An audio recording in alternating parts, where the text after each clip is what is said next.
पैसा कमाना एक विषय है, हाँ। कमाकर उसे बढ़ाना, इसके लिए क्या चीजें जरूरी? सो आम आदमी के लिए जो कोई भी अगर इन्वेस्टमेंट करते हो उसको दो कैटेगरीज में आपको डिवाइड करना चाहिए। एक पैसे बचाने का इन्वेस्टमेंट, एक पैसे बढ़ाने का इन्वेस्टमेंट।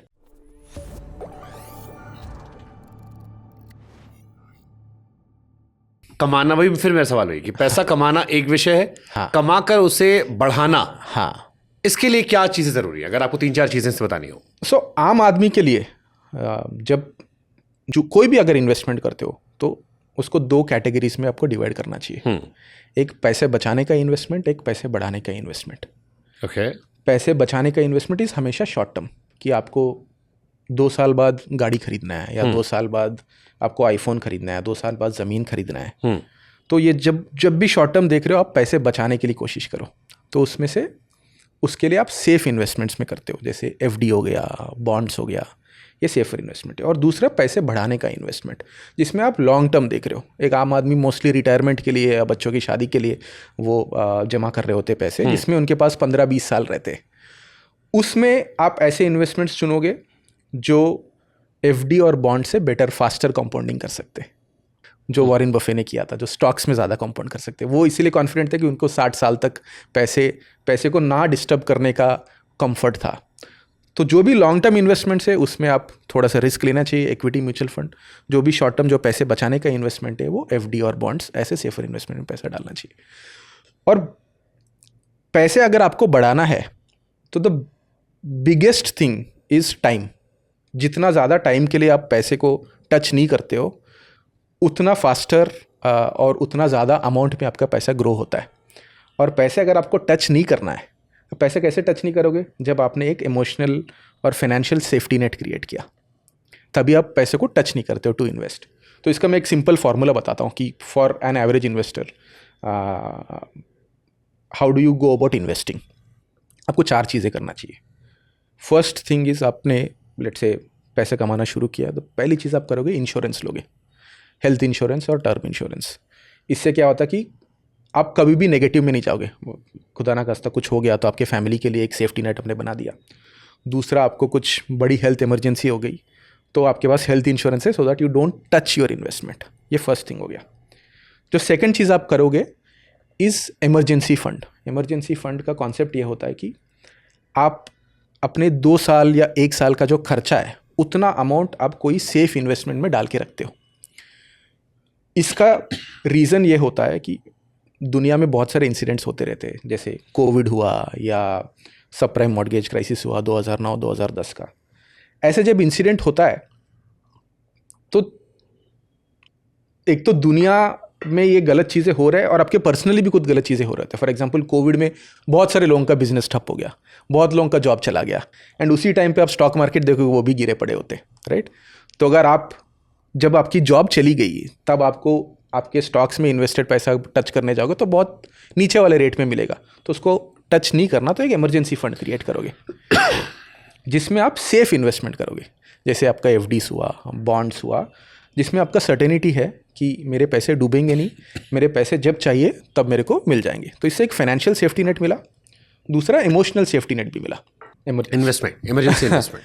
हाँ, सो इंश्योरेंस के बाद आपका सेकंड कंपोनेंट होता है इमरजेंसी फंड। इमरजेंसी फंड का मतलब यह है कि आपके 1 साल या 2 साल के खर्चे जितने भी है उसको आप एक सेफ इन्वेस्टमेंट में डाल के रखोगे। सेफ इन्वेस्टमेंट मतलब एफडीज हो गए या आपके बॉन्ड्स हो गए, जहाँ पर आपको ये सर्टेनिटी है कि ये पैसा डूबेगा नहीं, या कोविड जैसे सिनेरियोस होंगे तो ये पैसा वैल्यू में नीचे नहीं जाएगा। इससे आपको 2 फायदे होते हैं। एक तो फाइनेंशियल फ़ायदा, जहाँ पर कोविड टाइप सिचुएशन हो गया, आपकी जॉब चली गई, तो आपको 1 साल सस्टेन करने के लिए, 2 साल सस्टेन करने के लिए अपने पैसे जमा करके रखा है। और दूसरा साइकोलॉजिकल फ़ायदा, मान लीजिए आप एक बिजनेसमैन हो, आपके पास अगले महीने चलाने के लिए पैसे नहीं है, तो आप अच्छे से नेगोशिएट ही नहीं कर पाओगे।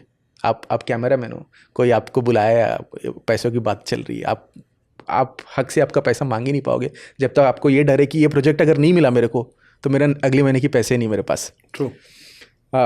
सेम विद सैलरीड, आपको सैलरी ज़्यादा मिलना चाहिए बट आपका एम्प्लॉयर आपको कम दे रहे हैं। आप कैसे नेगोशिएट करेंगे जब तक आपके पास वो पावर नहीं है? तो 2 साल का खर्चा एक इमरजेंसी फंड में डालिए। इसका कैरेक्टरिस्टिक 2-3 ही होना चाहिए। एक, लिक्विड होना चाहिए, जब भी आपको पैसा चाहिए तो आपको वापस मिलने की क्षमता होना चाहिए इसमें। तो इसलिए एफडीज आप कभी भी तोड़ के आपका पैसा वापस ला सकते हो। दूसरा कैरेक्टरिस्टिक ये होना चाहिए कि ये इन्फ्लेशन को बीट करना चाहिए। आपका इंडिया का इन्फ्लेशन 6% है, तो आपका एटलीस्ट 7% 8% आपको रेट मिल रहा है, तो आपका पैसा वैल्यू में कम नहीं जा रहा है, जितना इन्फ्लेशन है उतना आप मेंटेन कर पा रहे हो। और तीसरा कैरेक्टरिस्टिक ये है कि ये मार्केट के साथ ऊपर नीचे नहीं जाना चाहिए। ऐसा ना हो कि कोविड में गिर गया, आपका एफडी भी गिर गया, फिर फ़ायदा क्या हुआ? आपने 1 साल का इमरजेंसी फंड बनाया, वो 6 महीने का रह गया। तो इमरजेंसी फंड आपने बिल्ड कर दिया। अब तीसरा हिस्सा है is where you look to grow your money. अब लॉन्ग टर्म सोच रहे हो, आपका 2 साल का थिंकिंग हो गया, आपका इंश्योरेंस भी हो गया, अब आप अगले 20 साल के लिए सोचोगे, 25 साल के लिए सोचोगे। इसमें मेन 3 कंपोनेंट होते हैं, एक डेट, दूसरा इक्विटी, तीसरा गोल्ड/इंटरनेशनल एक्सपोजर। डेट में फिर से वही आपका एफडी या बॉन्ड्स का कंपोनेंट आता है, इक्विटी जैसे जो म्यूचुअल फंड्स हो गए या स्टॉक्स हो गए, तीसरा गोल्ड। जो इसमें इक्विटी का कंपोनेंट है वो आपका 12% 13% से हर साल ग्रो करता रहेगा। जो देश का जीडीपी जैसा ग्रो कर रहा है वैसे ग्रो करने का इसमें यूटिलिटी है। दूसरा जो गोल्ड है, gold is a hedge against inflation. Suddenly देश में महंगाई आ गई तो gold is the only asset जो सेव करेगा आपको। मान लीजिए श्रीलंका टाइप ऑफ सिचुएशन हो गया जिसमें उनका करेंसी 2 साल में आधी हो गई, तो आपको बचाने के लिए एक ऐसा इंस्ट्रूमेंट चाहिए, वो गोल्ड है। इन दोनों के अलावा एक फिक्स्ड इनकम कंपोनेंट, मतलब जो एफडी या बॉन्ड का कंपोनेंट इसीलिए चाहिए क्योंकि आप बहुत टैक्टिकल रह सकते हो। मान लीजिए आपने इसका एक पोर्टफोलियो बनाया जिसमें 80 रुपये इक्विटी में डाला, 15 रुपये एफडी में डाला और 5 रुपये गोल्ड में डाला, और सडनली कोविड हो गया, तो ये 80 का 40 हो गया बिकॉज मार्केट आधे में आ गई। अब आपके पास 15 रुपये एफडी में है और 5 रुपये गोल्ड में है। इस 15 रुपये में से आप 5-10 रुपये इक्विटी में डाल सकते हो क्योंकि बहुत सस्ता है मार्केट। डालने के लिए आपके पास एक टैक्टिकल चीज़ है जिसमें एफडी से आप मूव कर सकते हो। तो ये कंफर्ट देने के लिए आपको ये 3 कंपोनेंट्स चाहिए जो पैसा बढ़ाता है। और ये 3 कंपोनेंट आप ऐसा चूज़ करोगे depending on your risk appetite. कुछ लोग बहुत रिस्की इन्वेस्टर्स होते हैं जो बोलते हैं कि मैं 30 साल तक मैं टच ही नहीं करूँगा, मैं पैसा मैं देखूंगा ही नहीं। वो लोग ज़्यादा इक्विटी चूज़ कर सकते हैं बिकॉज उनको पैसा नीचे भी गया तो उनको घबराहट नहीं है। कुछ लोग होते हैं जो बहुत सेफ खेलना चाहते हैं, उनको नींद नहीं आती जब मार्केट गिरा, तो उनके लिए ज़्यादा आप डेट फिक्स डिपॉजिट में डालिए और कम इक्विटी में डालना चाहिए। और बहुत लोगों को पता नहीं होता है कि उनका रिस्क एपेटाइट क्या है, कि मैं रिस्की इन्वेस्टर हूँ, मैं नहीं हूँ, मैं पता नहीं होता है। तो इसका एक सिंपल तरीका है, अगर आपने कहीं इन्वेस्ट किया है कोई ऐप के थ्रू, जीरोधा के थ्रू, ग्रो के थ्रू, आप अगर रोज़ अपना ऐप देखते हो कि मेरा पैसा कितना हुआ, तो आप रिस्की इन्वेस्टर, आप लेस रिस्की इन्वेस्टर हो क्योंकि आपको डर लगता है। आप महीने में एक बार देखते हो तो आप ज़्यादा रिस्की इन्वेस्टर, आप टच नहीं करना चाहते हो। तो उस हिसाब से अपना रिस्क एपेटाइट देखिए और ये एफडी, गोल्ड और इक्विटी का एलोकेशन आप ऊपर नीचे कर सकते हो। शेयर मार्केट में इन्वेस्ट कहाँ करें, ये कैसे डिसाइड करें कि यहाँ पर इन्वेस्ट करना है या नहीं करना? क्या उसके लिए बैकग्राउंड रिसर्च करनी चाहिए? तो सर, शेयर मार्केट में 2 तरह के इन्वेस्टमेंट्स है। एक जनरल ऑडियंस के लिए जो दिन में 1-2 घंटा शेयर मार्केट में डालना नहीं चाहते टाइम, उनके लिए बेस्ट तरीका होता है म्यूचुअल फंड। म्यूचुअल फंड में इंडेक्स म्यूचुअल फंड करके होते हैं, जो एक निफ्टी और एक बैंक निफ्टी करके इंडिसेस है। वो निफ्टी मतलब इंडिया के टॉप 50 कंपनी में इन्वेस्ट करता है। इंडिया ग्रो करेगा तो टॉप 50 कंपनी भी ग्रो करेंगे। इंडिया 12% पे, इंडिया का जीडीपी 8% से बढ़ता है, 7-8%, इन्फ्लेशन 4-5% होता है, दोनों मिलाकर इंडियन जीडीपी ग्रोथ एट 12%। मोटा मोटी आपका इक्विटी भी 12% आपका ग्रो करेगा। तो जनरल इन्वेस्टर के लिए इसमें डाल के छोड़ दीजिए।